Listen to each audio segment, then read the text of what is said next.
siyang senador na gumawa ng kanyang speech para bumoto.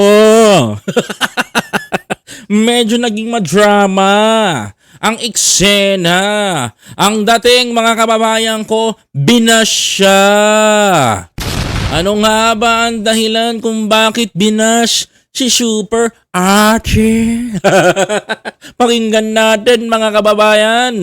For the Senator Amy Marcos, binastos sa loob ng Senado, mga kababayan, ng sino nang bastos? Wait lang. Ng apo ni dating Senator Benigno Aquino. Uy, mainit to mga kababayan. Panoorin natin mga kapatid. Eto ang mainit na balita. Sa hinabahaba kong pagsisilbi sa Kongreso. Ano bang mahaba? Yung totoo, ano ang mahaba? Sa 12 taon na nanilbihan kami, ang trabaho ng kongrestista, sa pagkaalam ko, Ano? maging kinatawan ng kanilang distrito o kanilang sektor. Bakit naman ngayon ay naging tagabantay na lamang sila ng humihiyaw na dambuhalang sanggol? Ha? Humihiyaw na dambuhalang sanggol? O sino to? Sabi ni Super Ate, mga kababayan, tawag nito, dila daw ba, may speech pa siya dito mga kababayan ko bago bumoto. Medyo patama ito sa sinasabi niya, dambuhalang sanggol. Sanggol daw mga kababayan. Ginawa ng bonjing na armas ang impeachment. Uy, ginawa daw ng bonjing na armas. Sino kaya to? Ang dating para sana sa kaayusan ng sistema, ginagawang pampagulo, panakot at sandata laban sa mga kinaiinggitan, kinaiinsecuran Uy, sino to? Medyo malalim ha? ng mga lulong sa kapangyarihan. Galangin naman natin ang Korte Suprema, ang Korte Suprema. yung umasang Supreme Court. Supreme Court? Meron ba nun? Supremes pa. Wala namang ganun ah. Sa mga kapatid kong senador, paano tayo magiging dakilang mambabatas kung tayo mismo ay hindi susunod sa batas? Ang boses ng Korte Suprema ay boses ng Konstitusyon. Ayan, sabi ni Senator Amy dito. Ang boses ng Korte Suprema ay ang boses ng Konstitusyon. This is the hardest part for me. Parang hindi ko kilala si Senator Amy dito. Nakasama ko to si Senator Amy for how many times eh. Hindi naman siya ganito eh. Sa totoo lang, hindi siya ganito. Kaya nanibago ako kay Senator Amy. Nanibago ako sa kanya. In terms of hindi ko alam bakit pinoprotektahan ni Senator Amy si Sara. For 2028 Vice Presidency ba? Mga kababayan? Yung ba yun? But I think mga kababayan ko, nakakagulat po ito eh. Binabangga niya si House Speaker Martin Romualdez. Mga kababayan ko. Sinasabihan niyang bonjing si Martin. Dambuhala. Dambuhalang supreme. Si Martin. Mga kababayan ko.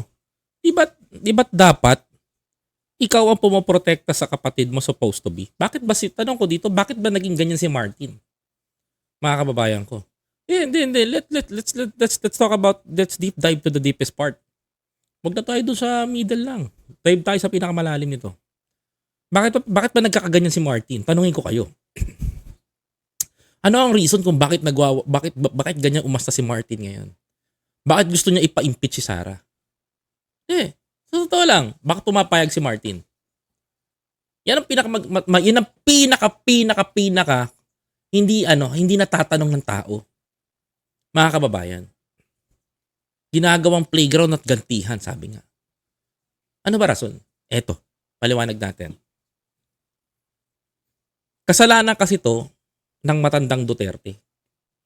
Yes. Kasalanan to ng matandang Duterte.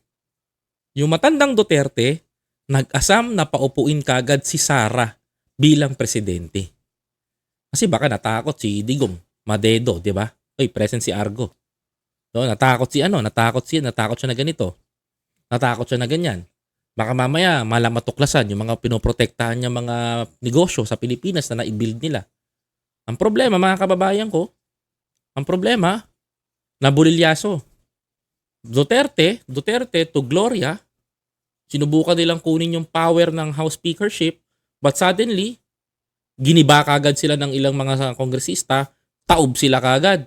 Si Gloria, tiklop, binaba sa pinakamababang posisyon, hindi na nilagay sa deputy majority, and then ang nangyari, mga kababayan ko, naggibaan ngayon. Yung nag-loyalty check, mga kababayan ko sa Senado, sa Congress, mas loyal sila kay Martin kaysa dito sa the former president. O ang ending, mga kababayan ko, na out of number sila.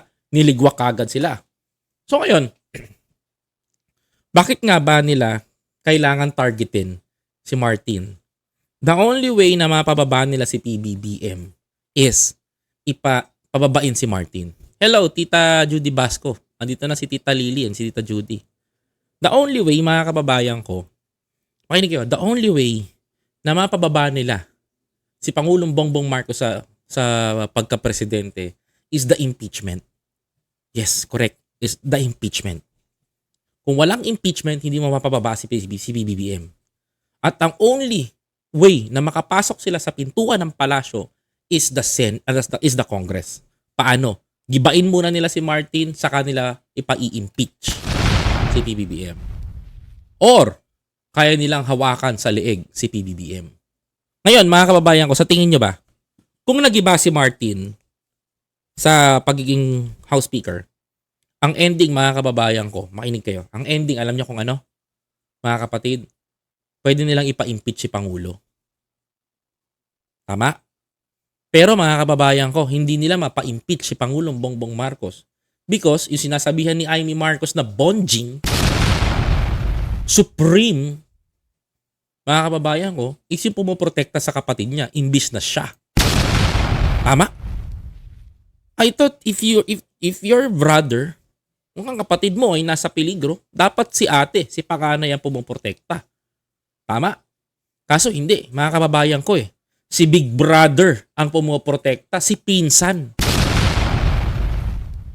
Diba? Mga kapatid, si pinsan pa ang pumoprotekta kay PBBM. Yung pinsan pa niya na sinasabihan nilang bonjing. Bakit ba sila natetreten kay Martin? Mga kababayan ko. Bakit sila natetreten kay Martin? Mga kapatid, you know what's the reason kung bakit? Bakit sila threaten kay Martin? Alam niyo kung ano? Dahilan? Mga kababayan ko? Kasi threat sila, ang tingin nila kay Martin, tatakbo sa pagka-presidente. Mga kababayan ko. Ganyan na nangyayari. Kaya ganito na sila bumanat. At kung sino man ang sasapaw sa boses na ito ay isa lang ang tono. Ambisyon. Kaya naman, mag-move on na tayo. Paano mag-move on? Ambisyon na maging presidente ni Martin? Magtrabaho at huwag konsentihin ang isang spoiled na bonjing. Huwag nang busugin ng pabor. Huwag nang pumayag dahil may pabuya. Huwag tayo magpalaki ng buhaya, baby pa nga ang tawag, lulong na. Baby pa nga ang tawag, lulun na. Senator Amy, mawalang galang. But I think we vote the biggest crocodile in the Philippines. That is not your brother. I think your best friend is the biggest crocodile in the Philippines.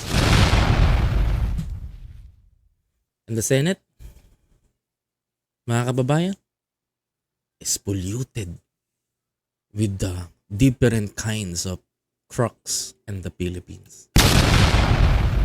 Gutom sa pera ng taong bayan. Kung corrupt si Martin, mas kurap kayo. Sa mga mahal kong kongresista, may suggestion po ako.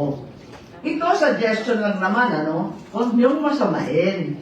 Kesa, inaatupag ninyong palitan ang pinili ng taong bayan, binoto at minahal. You are saying binoto, minahal. Na binoto ng taong bayan. Alam mo, pakinggan mo to. Binoto lang yan si Sara Duterte because of Bongbong Marcos. If magtapatan si BBM at si Sara, walang panama si Sara. Kung tumakbo ng pagka-presidente yan, maniwala ka sa akin. Hindi mananalo ang Sara Duterte kay Bongbong Marcos during that time. Kasi during that time, gutom ang taong bayan sa Marcos. Bakit di nyo nalang palitan ang tao, kayo naman lang ang pumili? Ayaw paawat ng iba sa kaka-flex. Ano kaya kung yung speaker nyo na lang ang paltan nyo? Nako. No way. Senator Amy Marcos, if you protecting your president, but I think right now you don't protect you don't protect your brother. Hindi mo pinoprotektahan si Pangulong Bongbong Marcos. Nilalagay mo si President Bongbong Marcos. For example, let me give you an example, mga kapatid.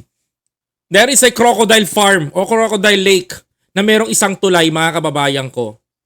Yung nag-iisang tulay na yun, mga kababayan ko, na tinutungtungan ng presidente is the House Speaker. Tatanggalin mo yung House Speaker sa tinutungtungan ng presidente ni Pangulong Bongbong Marcos. Hahayaan mo si BBM na mahulog, mga kababayan ko, sa kamay, sa mga bibig na mga buhaya. Dalawang klase kasi ang pwede nilang gawin kay BBM. Hawakan nila sa leeg, pasunurin sa mga gusto nila. Or ipa-i-impeach kita. Ganyan yun, magiging puppet. But suddenly, hindi ginagawa ni Martin yun sa pinsan niya. Tapos patatanggal mo si Martin, nag-iisang pintuan na gatekeeper. 6 years, tibagin nyo muna lahat. Kaya niyo yan. At dahil dito, bumuboto ako ng malakas na oo. Oh, yan ang boto mo. Ano sagot ng mga tao sa'yo? Tingnan nyo, mga kababayan ko. Baboy siya dito. Maraming salamat. Tingnan nyo mangyari. Sino tong tao na to, mga kababayan ko? Alam mo sa sobrang dismaya niya? Ito, yan. Kilala niya kung sino yan? Yan si I think D ang apelido niyan eh. Aquino yan eh. Apo ni Ninoy, mga kababayan ko. For your explanation. Sa 12 taon na nanildihan kami, ang trabaho ng kongresista, sa pagkaalam ko, ay maging kinatawan ng kanilang distrito. Ayan, no? Magdalo. Si Magdalo yung babae na isa. O kanilang sektor. Bakit naman ngayon ay Ayan, mga kababayan, no? antay na lamang sila? Ayan ang ginawa sa kanya dun sa Senate. Mga kababayan ko. Kasi, even the Makabayan Bloc, alam ang ginagawa ni Martin. Yes. Alam ang ginagawa ni Martin. Alam ang ginagawa ni Martin Romualdez.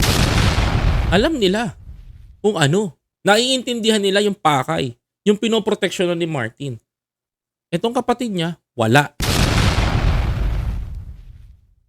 Nang humihiyaw na tambukalang sa Ilan nyo na lang po sa QR code. Tingnan nyo to. Ayan, no?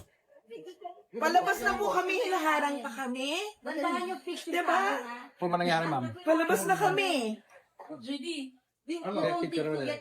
Sila po yung mga pinalabas sa Senado nag-peace down ng kamay. Palabas na kami, hindi kami masaya sa nangyari. Karapatan naman naming lumabas na. At talaga kami ay very disappointed sa Senado. Bakit po, ma'am? Ang ginawa nilang mga pagboto ay hindi nila pinakinggan ang sigaw ng taong bayan. Correct. Diba? Binaliwala nila ang ninanakaw na pondo mula sa paghihirap ng mga manggagawa, mga buwis ng mga manggagawa.